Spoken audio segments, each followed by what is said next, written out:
And we need to recognize that, and he deserves to be seen, and he deserves a mega fight. This is why we look at Dana White, and we love the UFC so much, because of what Dana White has meant to it. Because the number one gift that Dana White brings to the table, that he will make sure that if you want to see a fight, if the public at large wants to see a fight, he will prioritize making sure you get to see that fight.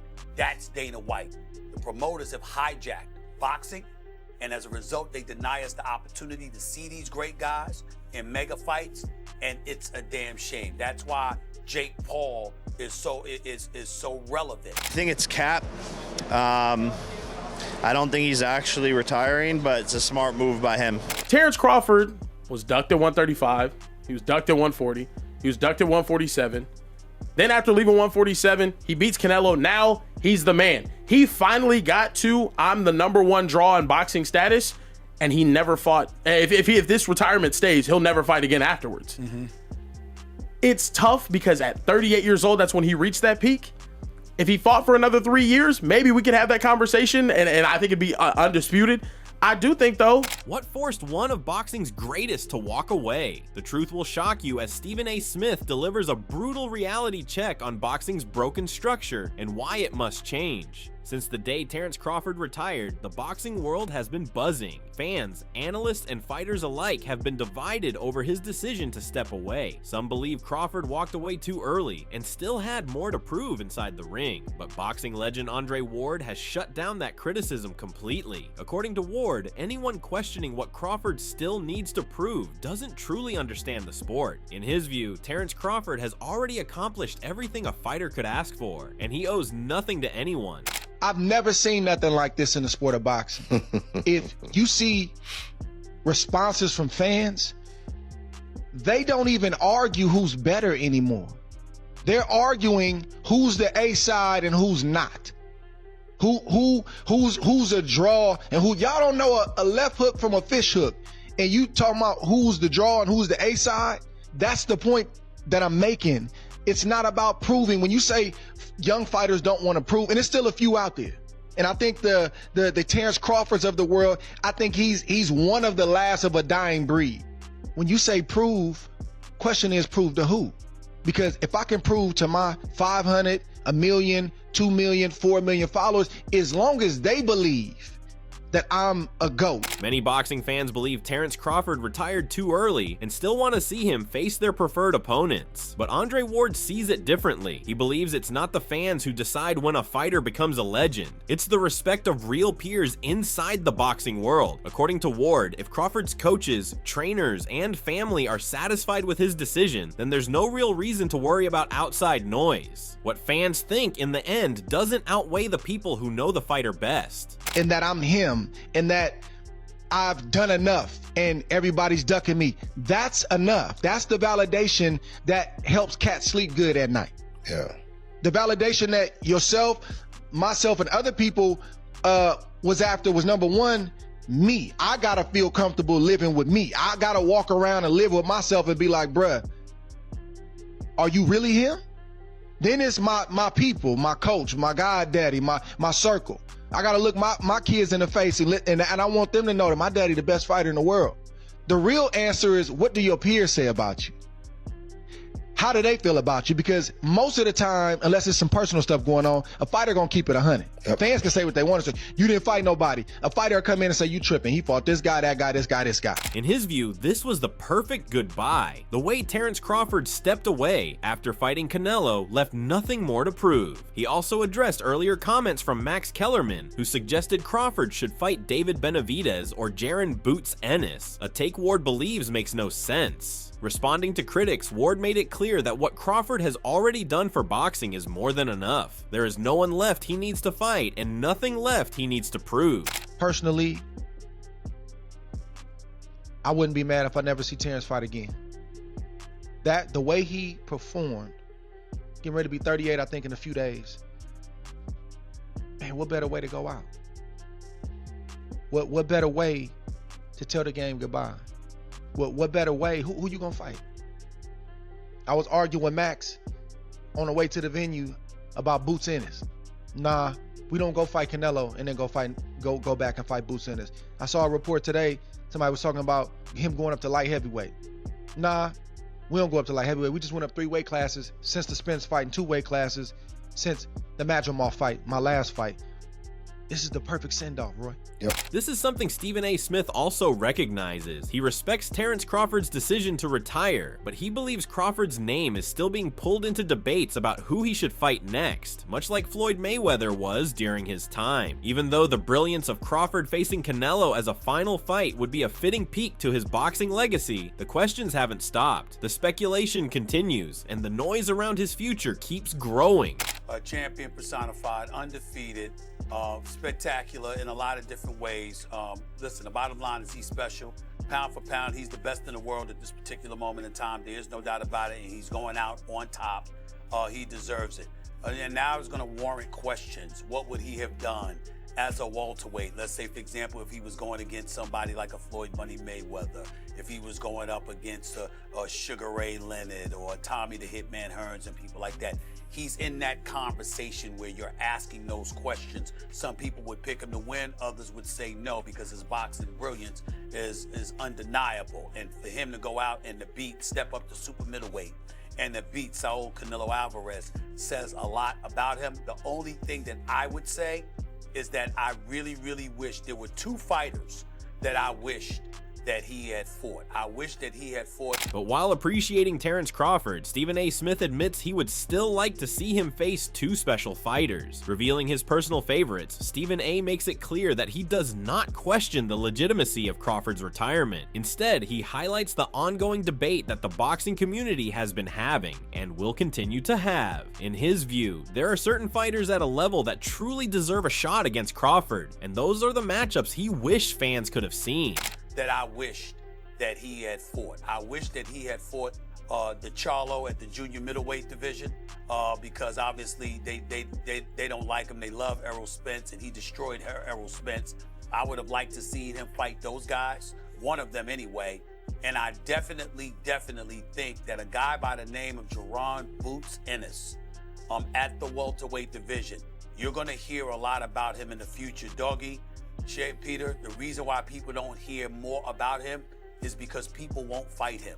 At some point in time, when you are spectacular, as Jerron Boots Ennis is, you deserve a mega fight. Stephen A. Smith believes boxing promoters have hijacked the sport, stopping the matchups that fans truly want to see. In his view, Terence Crawford's retirement, coming at a time when he was also stripped of a title, raises questions about boxing's legitimacy, and he suggests that someone like Dana White, who can make the fights fans demand, could be part of the solution. While Smith fully respects Crawford's right to retire, he questions why it happened when fighters like David Benavidez and Jerron Boots Ennis, who deserve every opportunity to face him, are left moving through weight classes without a chance. He calls this a shame and a reflection of the broken structure of boxing. The promoters have hijacked boxing, and as a result, they deny us the opportunity to see these great guys in mega fights, and it's a damn shame. That's why Jake Paul is so relevant, because he's found a way to bypass promoters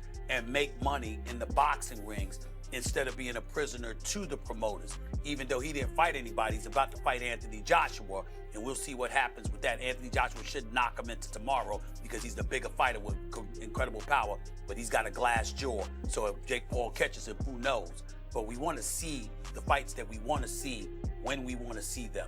And boxing doesn't give us that. And 2 people who have suffered the most is Jerron Boots Ennis and David Benavidez. Giving his perspective on Crawford stepping away from boxing, Stephen A. Smith believes the real criticism lies with the promoters, who have been frustrating the public by failing to organize the fights fans demand. In his view, Crawford is far above these promoters, and at least he never cheated. Stephen applauds Crawford for giving fans a memorable career, ending on a high note with a spectacular final performance. But that's not Terence Crawford's fault.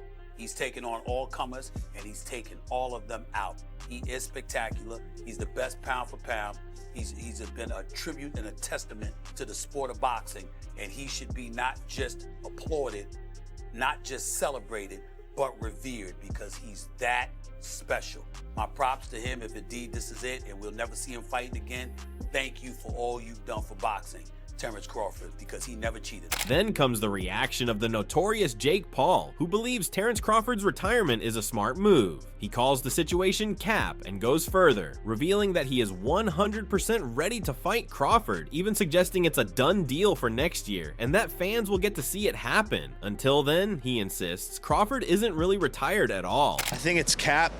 I don't think he's actually retiring, but it's a smart move by him. Are you going to pull him out of retirement and you're going to face Terence Bud Crawford? I'll fight Crawford 100% next year. He already was down this year, but we're going to make it happen next year. But beyond all the debates, Terence Crawford's legacy is reflected on by Amir Khan, who looks back fondly on the memories he shared with Crawford. He reveals how, for his fight, Crawford showed up fully prepared and consistently respectful to everyone outside the ring. In his view, a fighter like Crawford stands out for his uniqueness and character, unlike anyone else, even fighters like Floyd Mayweather. He believes Crawford will be remembered as a true legend forever. Colorado Springs. Yeah. And he came just to train with me and to help me and support me. You know what I mean? That's what you call a champion, that respects other people as well, other champions. And that's one thing about Terence Crawford. He's always respected all the champions, all his peers, all his partners, all his gym mates. And he's going to be missed. Great legend of a guy. Not only what he did, what he's like in the ring. People know how good he is in the ring, but what he's like outside the ring is more humbling. There's a big difference between him and Mayweather. There's a big difference between him and the other fighters I've been around. Terence is a lovely guy who is very respectful and is a family man. Meanwhile, Crawford's retirement has left a void in the boxing world and sparked debates about his greatness. Kieran Hickey Semple has questioned Crawford's claim as one of the greatest, especially when compared to Floyd Mayweather. He believes Mayweather's legacy is higher because once he became a major draw, he didn't step away from the sport prematurely. In his view, part of the reason Floyd is considered greater than Crawford is that Crawford never had all the big opportunities that Mayweather enjoyed during his career. I can't say with certainty that Floyd Mayweather is greater than Terence Crawford. I can't. Terence Crawford never got the opportunity to prove his greatness as much as Floyd Mayweather did because he was never the draw that Mayweather was. Everyone wanted that Mayweather fight, whether they thought they were going to win or they were going to lose, regardless, just because they knew the payday was going to change their life. Floyd Mayweather got an opportunity to defend his belt, or to fight as many world champions as any boxer in history, which is why a lot of people see him as the greatest.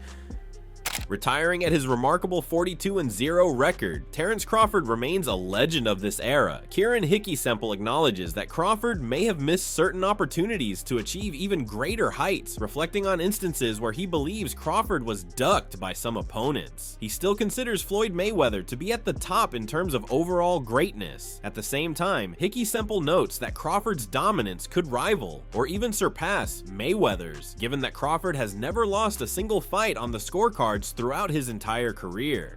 To him, that undefeated record is an achievement even more impressive than Floyd's. Terence Crawford was ducked at 135. He was ducked at 140. He was ducked at 147.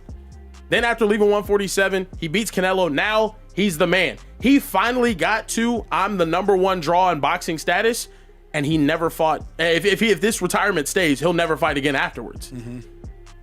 It's tough because at 38 years old, that's when he reached that peak. If he fought for another 3 years, maybe we could have that conversation, and I think it'd be undisputed. I do think, though, Terence Crawford's dominance, it's right up there. It's just as impressive as Floyd Mayweather. And as a matter of fact, it might even be more impressive. Terence Crawford in those 42 fights didn't lose on a single person scorecard his entire career. Throughout his entire professional career, Terence Crawford has never had a draw. Every fight ended with him on top, securing the decision victory. That, many argue, makes his record even more impressive. While still acknowledging Floyd Mayweather's greatness, Kieran Hickey Semple believes that if a match between the two ever happened, Crawford would be the one to give Mayweather the toughest battles of his career, given that Crawford has consistently dominated every opponent he's faced. There was no split decisions. It was either I won by a unanimous decision or I stopped you. Or I stopped you. It's bringing up Floyd is tough. I think if there was a match between the two, this is the guy that would give him the toughest battle. A dude that could.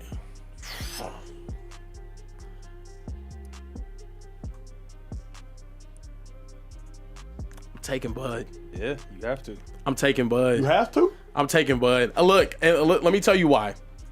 Terence Crawford, even though Floyd, the most amazing defensive fighter we've ever seen, Bud, whenever it mattered most, went out there and nearly stopped some of the best fighters, or did stop some of the best fighters that he fought. Amid all this, people are noting Max Kellerman's reaction, who believes it was wise for Terence Crawford to step away while sitting at such an impressive peak. He points out that many fighters retire, but few do it the way Crawford did. The only person he compares to Crawford in this regard is Andre Ward. Kellerman emphasizes that when you've reached the pinnacle of your career, it's best to leave room for the next generation, and that's exactly what Crawford did. His record stands as proof of his unique way of saying goodbye, leaving behind a lasting legacy. Has done it quite like Terence Crawford, because Andre Ward walked away on top after beating Kovalev.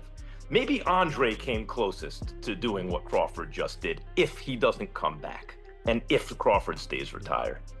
But Lennox really struggled with Vitaly Klitschko, and he looked at Vladimir Klitschko and thought, I think I can do it. I believe I can do it if I make myself get into that level of shape.